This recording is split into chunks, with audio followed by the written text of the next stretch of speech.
Eu vou contar a história de uma paciente minha de hipnoterapia para você começar a entender como funciona esse ciclo da procrastinação. Tem muitas coisas interessantes que você talvez vá se identificar e isso vai te ajudar a ter clareza. Porque a nossa vida ela só vai mudar de verdade, você só vai ter a vida que você gostaria quando você realmente fizer as pazes com a sua história. E fazer as pazes com a sua história é isso aqui que está na tela, olha só. É dar um novo significado ao que aconteceu negativamente ou que sua mente interpretou como negativo em sua história. E esse passado é o que prende você muitas vezes de agir. Quem aqui se sente preso, paralisada? Coloca aqui eu, se você puder, se você se sentir à vontade, coloca eu, só para eu entender se você também está vivendo isso. Eu já vivi muito essa procrastinação e ela corrói você. Ela corrói porque você se culpa e você acaba ouvindo de outras pessoas também que mas é só você agir, é só você fazer alguma coisa, sai da cama. Como se fosse simples. Se fosse simples assim, a procrastinação ela não seria um problema mundial. Mas hoje ela é um problema mundial. Muitas pessoas, a Edith se identificou. Obrigado, Edith, pela sua sinceridade e pela sua coragem aqui de colocar. Bom dia, Dalva, seja bem-vinda. Essa coragem da Edith é muito importante. Reconhecimento. É o primeiro passo sempre. Bom dia, Paula. É o primeiro passo. Eu reconhecer o que está acontecendo comigo. É o primeiro passo para qualquer mudança. Tudo bem? Então, pega o seu papel e caneta, porque a partir de agora a gente vai mergulhar numa história. A história da Liana, 50 anos, moradora de São José do Rio Preto, em São Paulo, casada, um filho, advogada, formada em Direito, advogada de família. E a Liana sempre foi muito ativa.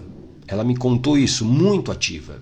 Só que a partir de um determinado momento, ela começou o quê? A paralisar. Ela já não tinha vontade de trabalhar, ela não tinha vontade de buscar novos clientes, ela se sentia incomodada com o trabalho dela, com a rotina daquele trabalho. E aí ela começou o quê? A paralisar. Ela começou a paralisar. E quando ela chegou para fazer a hipnoterapia comigo, ela falou o seguinte, que ela estava com a vida paralisada há algum tempo, que ela não conseguia colocar nenhum plano em ação.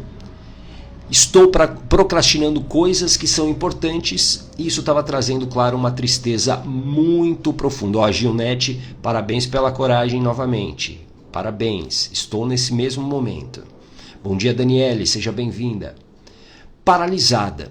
E olha só, como a Liana, como a Gilnete aqui está falando, esse é um momento que traz muita angústia. Muita angústia. Porque você parece que não há saída. É como se você estivesse sendo sugada por uma areia movediça. E aí parece que não tem como você sair. Você se sente sem forças. Você se sente muitas vezes paralisada. O que eu quero que você entenda sobre procrastinação, antes da gente continuar aqui na história da Liana, é que a procrastinação, e eu quero que você escreva aqui para não esquecer, é um sintoma. Sintoma, escreva. Procrastinação é um sintoma. E como todo sintoma, há uma causa. Há uma causa inicial. A Paula também se sente assim. Obrigado pela sinceridade e pela coragem de colocar isso aqui, Paula. Bom dia, Cecília, Magda, sejam bem-vindas. É fundamental entender isso. Procrastinação é um sintoma e tem uma causa.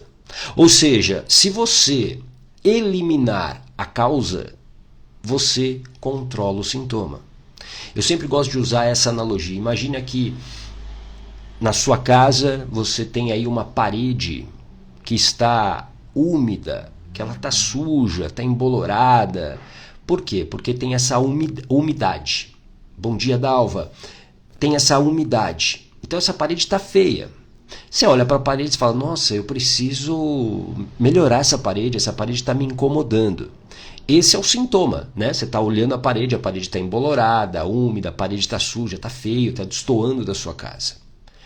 Quando eu trato apenas o sintoma, dentro dessa analogia seria o quê? Pegar uma tinta, passar na parede, e aí ela vai ficar de novo branca, por exemplo, e aí você vai falar o seguinte: nossa, olha só, não tenho mais o problema. A parede agora está branca. Só que o que acontece daqui a um tempo? Novamente essa parede começa a ficar úmida, embolorada, suja, e aí tudo volta de novo. Isso é quando você trata apenas o sintoma. Faz sentido isso para você? Coloca aqui um coraçãozinho se isso faz sentido para você. Você apenas tratou o sintoma.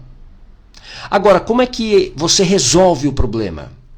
Como é que você resolve o problema? A Edith tem 80 anos e gosta de viver e ser feliz. Ótimo. Então, fica aqui comigo porque você vai entender, talvez, por que você se sente, às vezes, paralisada. Tudo bem, Edith? Como é que você resolve essa questão? Tratando a causa. Dentro dessa analogia que eu estou fazendo da parede úmida, suja, embolorada... Isso, Paula. Paula, perfeita. Perfeita, Paula. É como colocar um band-aid sem tratar a ferida. Vai piorar muito. Exato. Nessa analogia, o que você deveria fazer? Se a parede está úmida, é porque tem alguma coisa lá dentro da parede que está vazando. Faz sentido?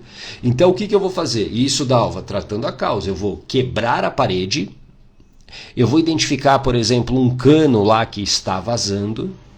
Aí eu vou pegar esse cano, vou tirar esse cano que está vazando, vou trocar, vou colocar um novo, e aí eu fecho a parede. E aí, por fim, eu pinto a parede. Vai vazar de novo? Não, não vai vazar. Não vai umedecer essa parede.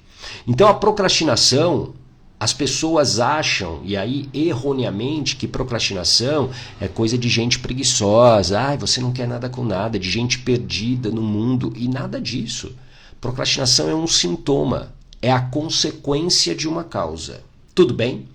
E aí dentro, bom dia Simone, e aí dentro da história da Liana, quais as consequências que estavam acontecendo na vida dela naquele momento que ela chegou para se tratar comigo. Isso tem mais ou menos uns 5 anos, acho que foi inclusive antes da pandemia, 2019, final de 2019, início de 2020.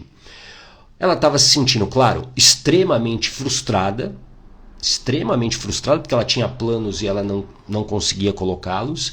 Ela tinha planos, inclusive, de fazer uma transição de carreira, porque ela já tinha chegado à conclusão que o direito, ela já não estava sentindo, a mesma vontade.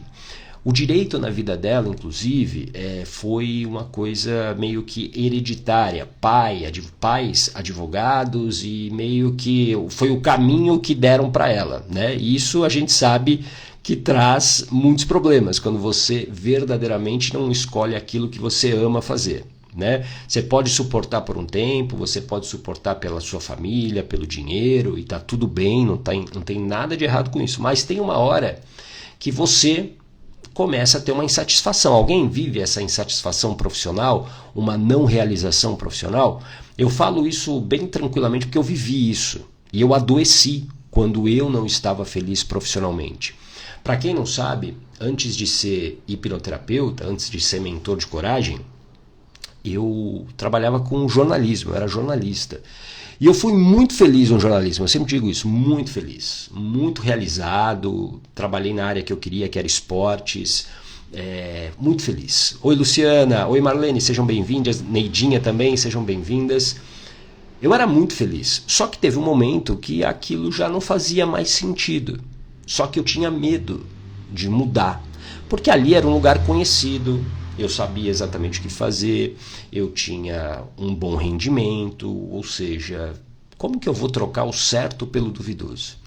Só que essa infelicidade, e aí pegando o que a Edith falou, né, de ser feliz, essa infelicidade me adoeceu. Ela me adoeceu e culminou num tumor aqui no meu pescoço. Isso há 10 anos, um pouquinho mais de 10 anos. Em 2014 eu tive um tumor e eu fui para uma mesa de cirurgia sem saber o que seria esse tumor. O que seria, né? E aí depois se confirmou que era um tumor. tive que fazer, né, um tratamento, tal. Não foi uma situação fácil, uma situação de muito medo, de muita incerteza, mas que foi impulsionadora para quê? Para que eu pudesse realmente ter a coragem de fazer essa transição de carreira. E aqui uma coisa importante: sem alegria a gente adoece. A alegria, eu queria que você escrevesse aqui para você não esquecer. A alegria é o combustível da ação. A alegria é o combustível da ação. Imagina que você tem um carro, e para você fazer esse carro andar, você precisa ter o quê? Gasolina, etanol, combustível. O combustível do teu carro, o carro da tua vida, é alegria. Então, se eu não estou realizada profissionalmente, eu vou adoecer. Tudo bem?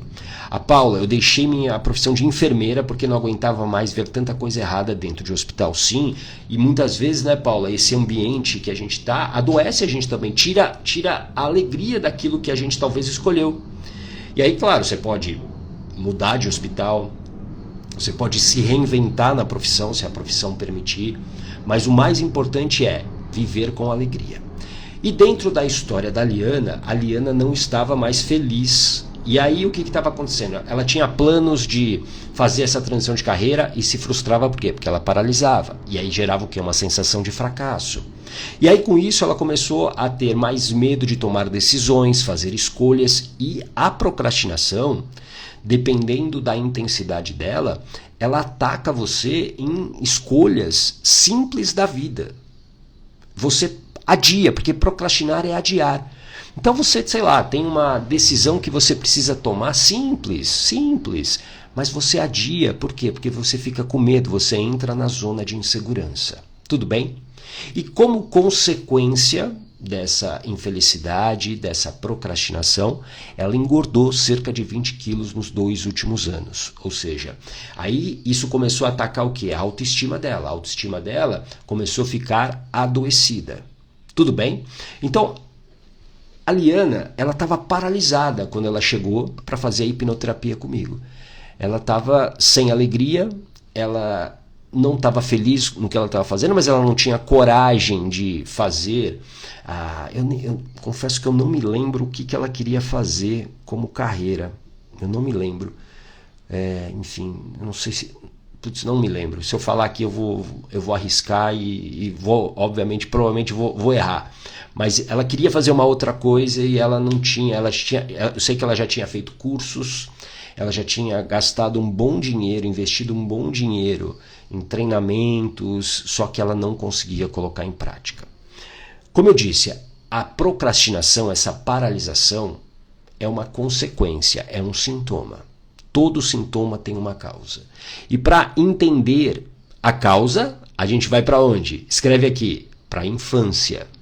A gente vai investigar a infância. Dentro do meu processo de hipnoterapia, para quem já fez, sabe que eu vou investigar, eu vou fazer muita pergunta. Por quê? Porque eu preciso entender de onde você veio. Então vamos lá, olha só, a primeira informação importante. Uma gestação desejada, mas pela mãe. Rejeitada pelo pai, que na época não queria outro filho. Ele já tinha um filho. A Liana é a irmã do meio, então tinha um irmão, a Liana, e depois veio um irmão. Então ela é a única menina nesse sanduíche aí. E ela, o pai, não queria ter outro filho. Tudo bem? A amamentação dela foi até os 6 meses de idade, e ela foi criada, segundo ela, dentro de um ambiente extremamente machista pelo pai. O pai, presta atenção, rejeitou ela ainda mais quando ela nasceu e ele viu que não era um menino. Isso pode parecer uma bobagem hoje para você, mas a gente tem que se colocar lá atrás e entender aquele contexto. Naquele contexto, um contexto do interior, por exemplo, São José do Rio Preto é uma cidade do interior de São Paulo, o filho homem era muito mais esperado pelos pais, pelo homem, né? Pelo homem, muito mais esperado pelo homem. E aí o pai já não queria um segundo filho, e aí quando vem uma menina ao invés de um menino, aí a rejeição ficou muito escancarada.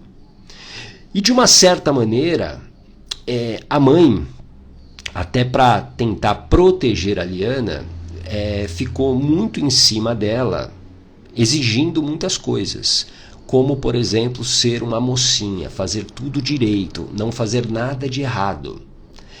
E aí vai criando o quê? Aquele perfeccionismo que é danoso.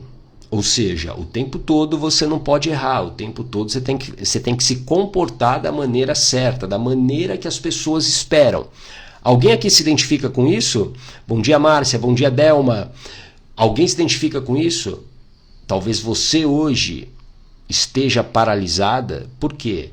Porque uma das construções feitas ao longo da sua vida é que você não podia errar, que você precisava ser certinha, que você precisava se comportar da maneira que as pessoas esperavam.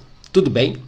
Essas informações são importantes para você começar a entender como a procrastinação ela surgiu na vida da Liana e na sua também. Por isso que, guarda essa frase, perguntas são poderosas. Perguntas são poderosas. Repita aí se você puder. Perguntas são poderosas. Uma pergunta, ela tem o poder de quebrar um estado emocional. Uma pergunta, ela tem o poder de te trazer novos caminhos. Então, perguntas são poderosas. Tudo bem? Uma outra pergunta que eu sempre faço é: como que era a relação dos pais como um casal? Fria, sem afeto, mas respeitosa. A mãe era submissa ao pai. E, além de controlador, o pai era extremamente ciumento com ela. Ou seja, imagina esse ambiente para a mulher, para a mãe da Liana e para a própria Liana, um ambiente machista, extremamente controlador, onde elas precisam atender às expectativas desse pai. Isso, Paula, perguntas libertam. Exatamente, perguntas libertam. Boa, Dalva, infância, isso. A infância é o caminho para a gente entender a nossa história e como a gente se cura no presente para construir um futuro realmente incrível para a gente. Tudo bem? A relação era essa, uma relação de submissão, ou seja, a Liana, criança, ela aprendeu a não fazer nada de errado, nada que desagradasse ao pai, até porque ela via a mãe submissa a esse marido, a esse pai. Então ela foi o aprendizado. E uma criança, ela está aprendendo muito pelo exemplo, pelo que ela está vendo, pelo que ela está interpretando. Tudo bem? Faz sentido? E aí vamos para outra pergunta importante, a relação com a mãe. Um pouco distante, porque a mãe ela sempre deu mais atenção para os irmãos, especialmente o mais velho. E dá para entender até por conta dessa relação com o pai, com o marido dela. Ela tentou agradar, então cuidar desses meninos era algo que agradaria quem? Ao pai, ao marido dela. E por isso a Liana é deixada de lado, ela é deixada um pouquinho de lado. Tudo bem? E aí a relação, como que era o relacionamento com o pai? Presta muita atenção aqui. Trabalhava muito e eu quase não ficava com ele. O meu pai ficava mais com os meus irmãos, lembra, um ambiente machista, o pai extremamente machista. E o pai sempre quando falava com ela, o quê? Era para apontar os erros. E aí uma frase que eu me lembro, quando ela falou, os olhos delas encheram de lágrima. Nunca fui elogiada por ele. Nunca fui elogiada por ele. É um peso. Quem aqui talvez viveu algo parecido com isso, de não ser elogiado pela mãe ou pelo pai? E hoje você talvez olhe para isso e fale, é uma bobagem. Mas não é. Por quê? Porque a criança, ela precisa se sentir amada, segura, para ela se desenvolver. Isso é afeto. E uma criança, quando ela não recebe o elogio, ela acha que ela está errada. É uma interpretação que a mente dela cria. Eu faço tudo errado. Eu não sou boa o suficiente. E isso vai criando o quê? Vai criando a construção de uma personalidade. Uma personalidade. Tudo bem? E também o pai não deixava ela ter amizades e namorados. Dentro desse machismo do pai, não deixava. Então ela tinha ali um ambiente extremamente hostil e extremamente controlador. Tudo bem? E para piorar, o relacionamento com os irmãos. Ruim, especialmente com o mais velho, que chamava ela de burra, de idiota, de lerda. E isso vai construindo na mente da criança o quê? Uma crença de que ela é burra, de que ela é lerda, e vai tirando o quê? A confiança. Se eu me acho burra, se eu começo a acreditar que eu sou lerda, que eu não faço nada direito,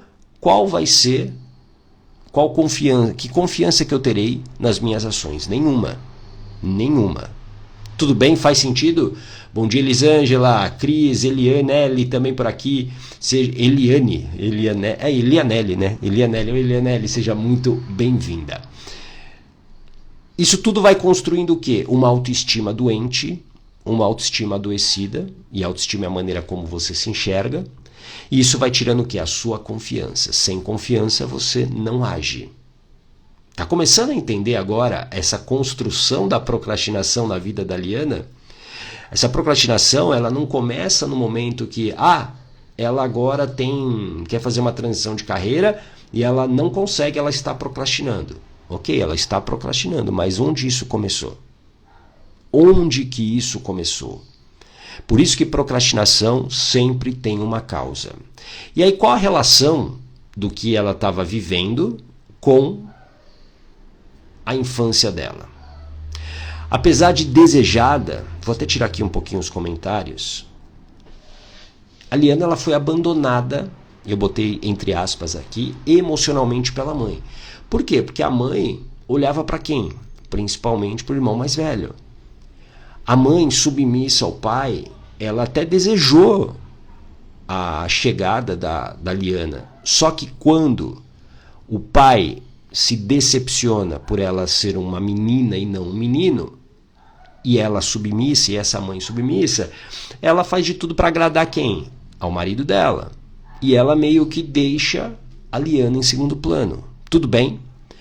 Segundo ponto, ela cresceu num ambiente onde ela foi muito desvalorizada, seja pelo pai, seja pelos irmãos, especialmente o mais velho.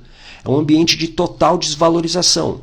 E se você viveu num ambiente de desvalorização, dificilmente você consegue ter o quê? Confiança em si. Dificilmente. Você até pode achar que tem, mas lá no subconsciente falta confiança. Por quê? Porque você provavelmente tem a crença de não merecimento. Tudo bem? Ela também não tinha liberdade para nada. Nada. Então ela não podia ter amigos, não podia ter namorado, ela era extremamente controlada, então ela não podia arriscar, ela tinha que seguir ali a cartilha que o pai dizia para ela fazer. E ela tinha muito medo do pai, especialmente do quê? O medo de desagradar o pai. O medo de desagradar o pai. Tudo isso estava impactando na vida dela, na vida presente dela. Por quê? Porque, como eu disse, a procrastinação é um sintoma e é uma construção da vida. Por isso que você que está vivendo a procrastinação hoje, você só vai eliminar a procrastinação e agir se você tratar essas causas dentro da sua história. Na sua história, como é que foi o teu ambiente familiar? Como que era a relação da sua mãe, do seu pai com você? Tudo isso tem um impacto profundo em quem você é hoje. Tudo bem? Faz sentido? Bom dia, Marinês, Cida, a Rosângela, a Patrícia, Eliana, a Claudina,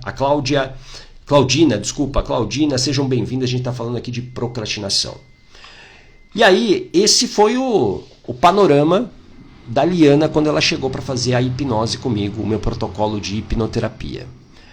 Qual é a diferença da hipnose e da hipnoterapia para as terapias convencionais? É que a hipnose, que é um processo natural da nossa mente, que está ligado a foco e concentração, A hipnose ela vai direto na causa. Bom dia, Beth, seja bem-vinda. Amandinha também por aqui, Vilma Lima, sejam bem-vindas. A hipnose ela vai direto no subconsciente para reprogramar essas interpretações, essas crenças que a sua mente tem. E que foram construídas a partir do quê? Das suas experiências de infância, suas experiências de vida. Então, quando a gente começou a aplicar o meu protocolo de 60 dias, eu tenho um protocolo de 60 dias onde eu acompanho essas pessoas além de realizar as terapias, primeiro ponto foi cura da ferida do abandono. Cura da ferida emocional do abandono. Por quê? A ferida do abandono, ela, enquanto ela está ativa, ela vai gerar o quê? Ela vai gerar comportamentos em busca de validação, em busca de agradar todo mundo, que era o que acontecia com a Liana. Por isso que ela tinha medo de fazer uma transição de carreira. Por isso que ela estava se sentindo paralisada. Por quê? Porque ela tinha medo inconscientemente de desagradar, especialmente quem? O pai. Especialmente o pai. Só que olha que curioso. O pai já estava morto. Aí você vai falar, como assim, ô gata? Por que então ela tinha medo de desagradar o pai? Porque aqui no subconsciente existia uma programação de que você não pode fazer nada de errado, você tem que ser certinha, você não pode desagradar seu pai. Faz sentido isso para você? Coloca aqui um coraçãozinho se você entendeu isso. Bom dia, Carla, bom dia, Liginha, sejam bem-vindas.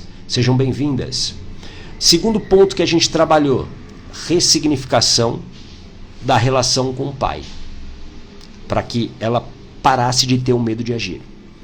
Então ela tinha muita raiva do pai. O pai foi, para ela, foi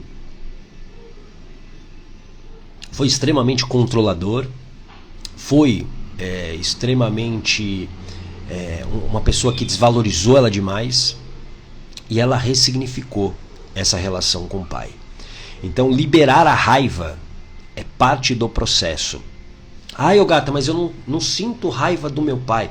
Talvez hoje conscientemente você queira não sentir, mas a raiva é uma emoção e, presta atenção no que eu vou te falar, não tem nada de errado se essa emoção está aí com você. Por quê? Porque a raiva apareceu como consequência de alguma coisa que aconteceu. Uma emoção não surge do nada. Ela é a consequência de algo que aconteceu. Tudo bem? Faz sentido? Então ela sentia a raiva do pai. Então a gente ressignificou isso. Terceiro ponto, a desconstrução da falta de merecimento.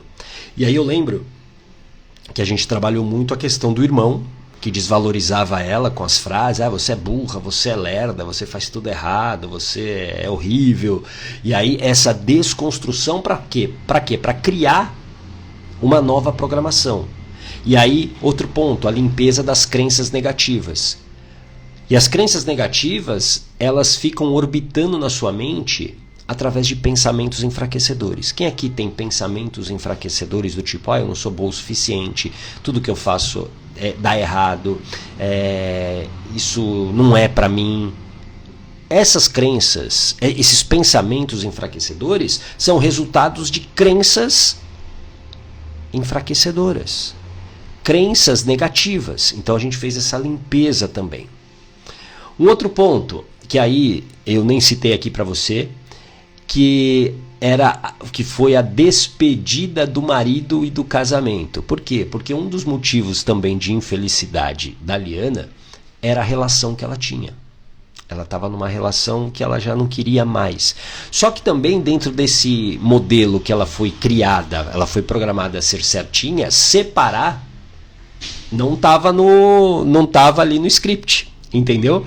Então essa despedida, né, dentro do processo de hipnose é uma maneira dela se livrar de qualquer tipo de culpa. Por isso o auto-perdão também, especialmente o auto-perdão em relação ao que ela não tinha feito. Porque a pior coisa que acontece muitas vezes para quem procrastina vai se identificar com o que eu vou falar. Existe uma culpa. Porque eu não fiz. Você se culpa por coisas que você não fez. Se eu tivesse começado há 5 anos, hoje eu estaria bem.